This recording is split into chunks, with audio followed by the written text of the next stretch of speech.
পরিবর্তন ঘটে যাবে। পরিবর্তন কি ঘটবে তোমরা দেখো, আস্তে আস্তে দেখতে পাচ্ছ সলিউশনটা কালার চেঞ্জ হচ্ছে, হালকা ইয়েলো হয়ে যাচ্ছে। আরো দেখো কন্টিনিউ আমরা হিট করতে থাকছি,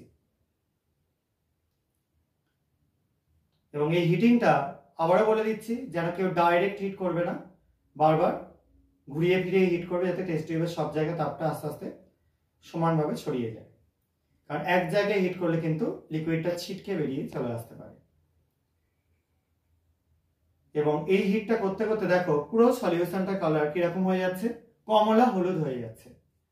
এবং যদি আমরা জল গাহের মধ্যে বা ওয়াটার বাথে রেখে এটা হিট করি তাহলে কিন্তু খুব ভালো মতো দেখে বুঝতে পারবে আস্তে আস্তে আস্তে আস্তে এটা কমলা হয়ে যাবে। দেখো এখানেও হয়ে যাচ্ছে, ঠিক আছে, দেখো পুরো সলিউশনটা কালার কমলা হয়ে গেছে। এবার যদি আমরা এটাকে অনেকক্ষণ ধরে রেখে দিই তাহলে দেখবো এখান থেকে একটু লালচে বর্ণের একটা অধক্ষেপ নিচের দিকে পড়ে গেছে। এই যে কমলা বর্ণটা তৈরি হলো যার জন্য, সেই যৌগটা হচ্ছে Cu2O বা কপারের একটা অক্সাইড, যেটার নাম কিউপ্রাস অক্সাইড, যেখানে কপার +1 স্টেটে আছে।